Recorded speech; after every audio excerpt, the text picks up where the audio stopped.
dosen pernah kami beri kuesioner, kemudian juga kita lihat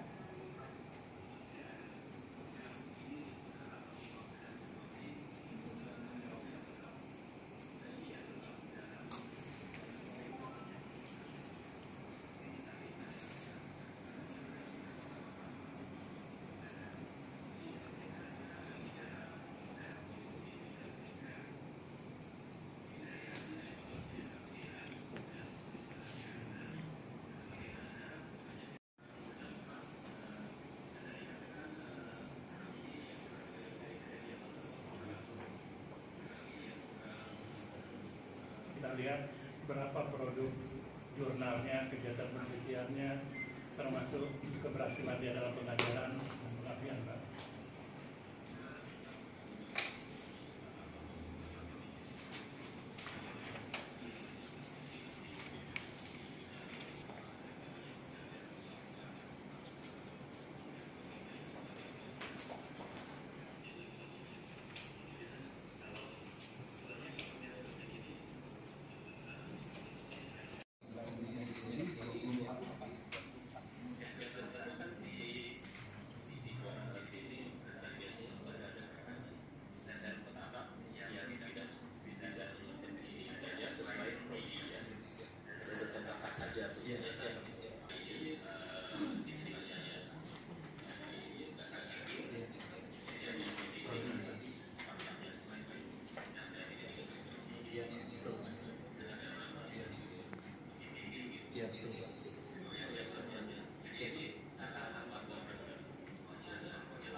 Tiga orang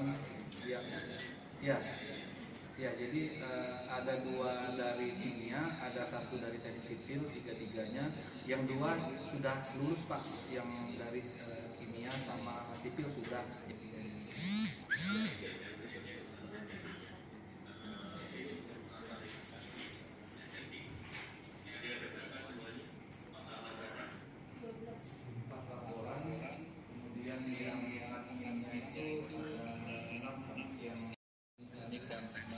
Teknik Elektro mengucapkan terima kasih yang banyak kepada Pak Iman dan juga Pak Hendra yang sudah berkenan untuk membantu teknik asesmen prodi kami.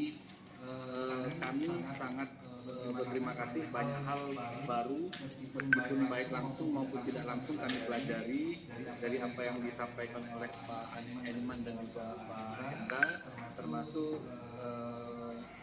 informasi dan pengetahuan baru mengenai digital science, kemudian juga literasi tentang teknologi dan sebagainya. Dan dari sistem kerjanya Pak Iman dan juga Pak Hendra menjadi masukan dan juga membuka wawasan saya ke depan bagaimana.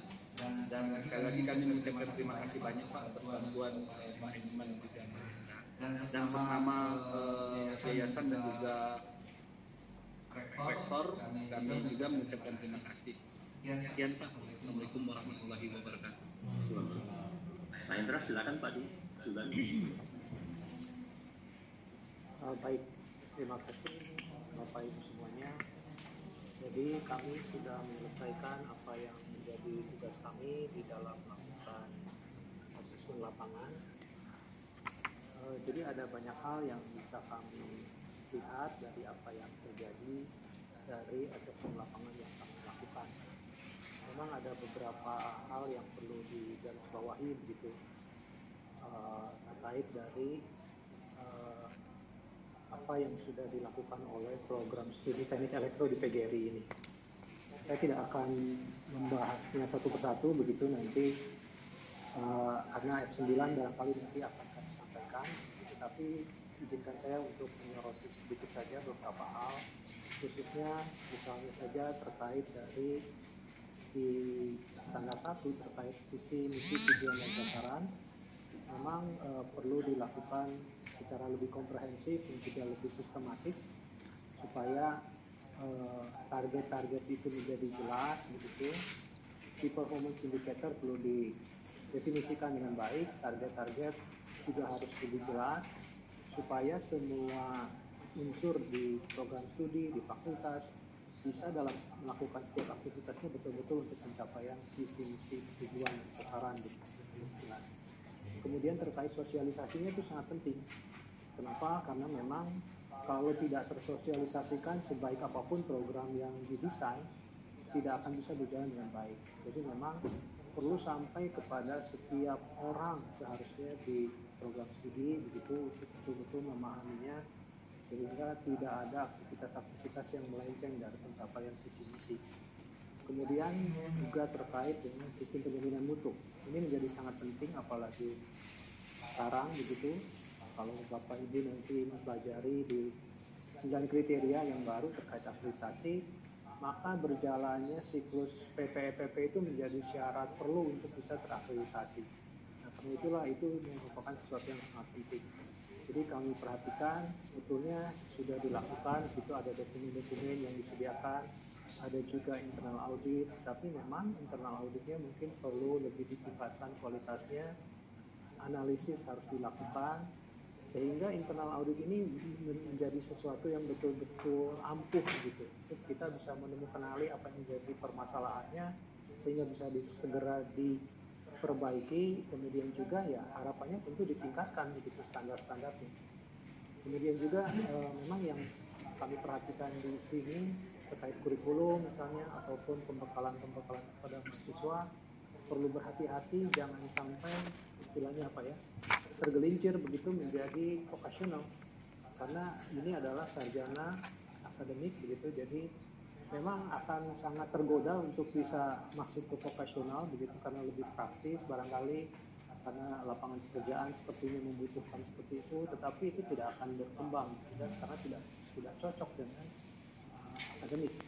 Kemudian untuk dosen-dosen memang perlu sekali ditingkatkan kualifikasinya khususnya, karena ada banyak rentetan lain yang tidak bisa kita meningkatkan mutunya karena terhalang oleh kualifikasi. Misalnya saja untuk penelitian, untuk perolehan hibah-hibah, kalau belum S3, belum lektor kepala misalnya, maka sangat terbatas hibah-hibah apa saja yang bisa diperoleh. Padahal melalui perolehan hibah itu bisa ada lompatan dalam publikasi seperti itu. Belum lagi nanti ke depannya bukan hanya kualifikasinya saja dan jenjang jabatannya, tetapi juga H-index juga menjadi satu syarat begitu. Kalau H-indexnya kurang dari 3, kelihatannya juga akan sulit untuk bisa mendapatkan hibah-hibah yang kompetitif. Dan juga memang untuk meningkatkan itu perlu dilakukan kerjasama, apalagi saat ini kan masih dosen-dosen tentu yang ditugaskan gitu. Yang kedua, kami juga sebetulnya diminta memberikan semacam pandangan gitu ya, pandangan, jadi tidak harus menggurui. Mungkin kalau terkesan menggurui, mohon maaf, tentunya tidak ada maksud kami menggurui, tapi lebih kepada kami harus share juga opini yang menurut kami mungkin tidak terlalu tepat yang ada di Universitas 3I, khususnya untuk prodi elektronik dan fakultas teknik gitu. Jadi apa-apa yang menurut kami agak ganjil gitu memang perlu sampaikan sebagai misalnya untuk bahan pembanding terhadap PGRI-nya sendiri. Jadi harapan kami tentunya dengan pandangan yang berbeda, karena yang lebih mudah melihat orang, kalau saya lebih mudah saya melihat bahwa saya itu ada salah gitu, kalau orang lain yang melihat saya gitu. Tapi kalau saya melihat diri saya sendiri, saya nggak bisa gitu. Jadi itu yang perlu kita lihat. Nah, jadi kalau dilihat tadi sebenarnya udah banyak disampaikan oleh Pak Hendra gitu ya, tentang hal-hal yang perlu perbaikan gitu. Tapi poin yang paling penting sebetulnya adalah bahwa mutu itu masih belum menjadi tradisi di sini, masih menjadi beban gitu ya.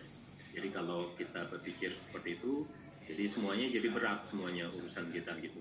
Nah, tentunya kalau kita mungkin Bapak Ibu di sini melihatnya tuh ya kalau di asesor mungkin sudah enak ya, ininya institusinya sudah establis, sudah prodinya sudah ini sudah dikenal dan sebagainya. Tentunya itu semuanya kan tidak main skim salabim ya, itu semuanya proses kerja keras yang puluhan tahun.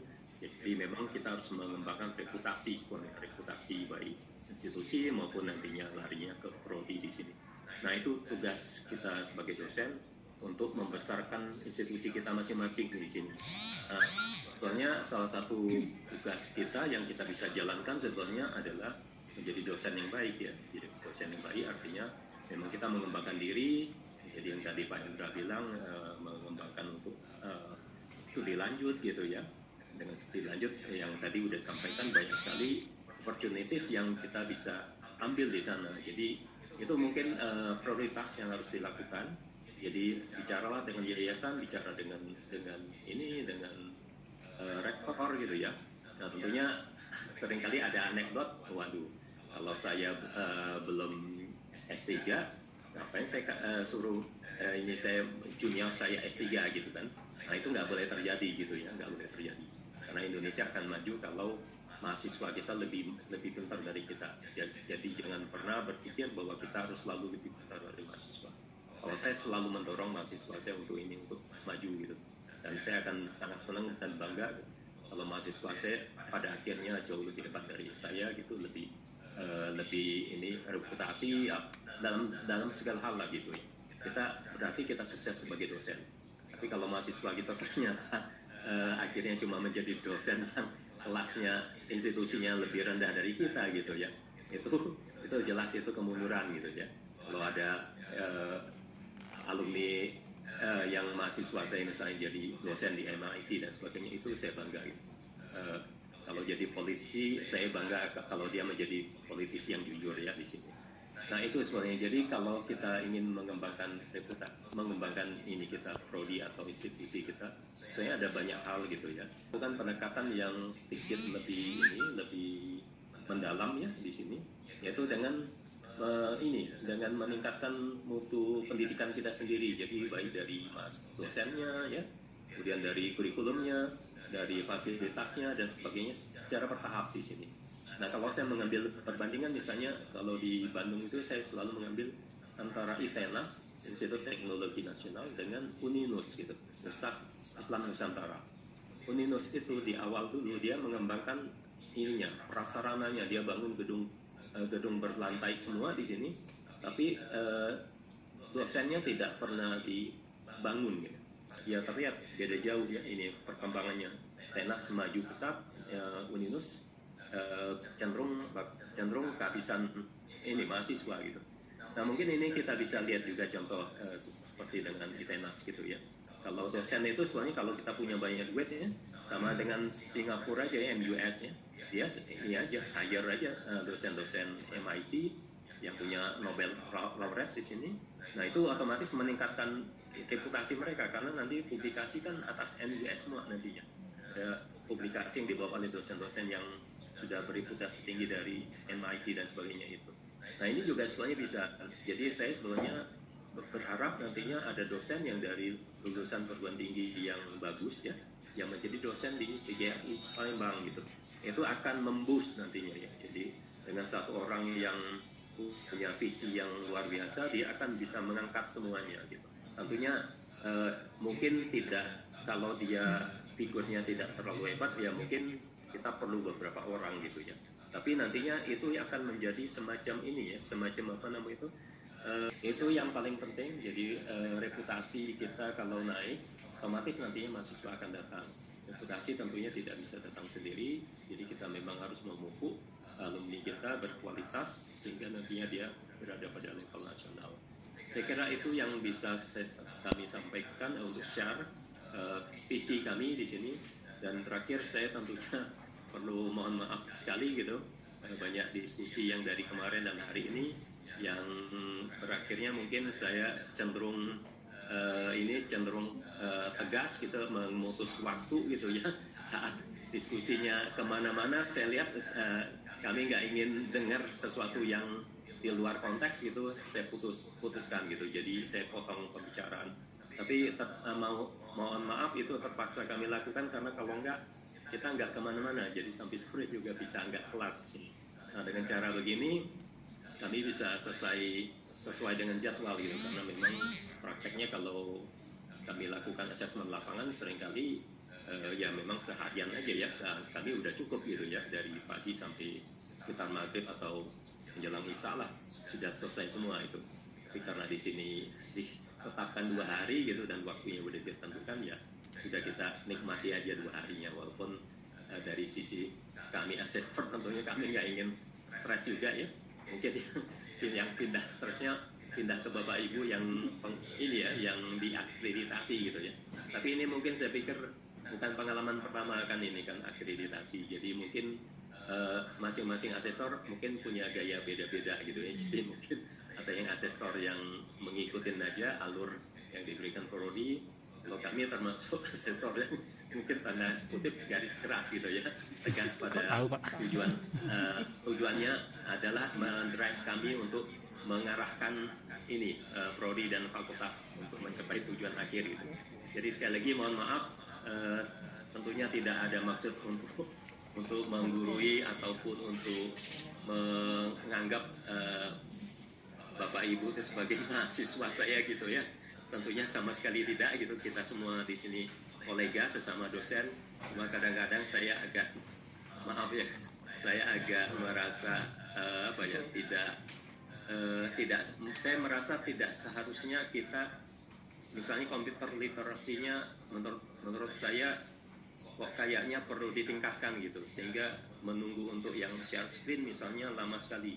Padahal kalau saya pikir kita sudah lakukan semester yang lalu perkuliahan online lagi, saya mohon maaf, dan dengan demikian kita sudahin aja cara asesmen lapangannya, dan dengan serah terimakannya file F4 dan F5 tadi.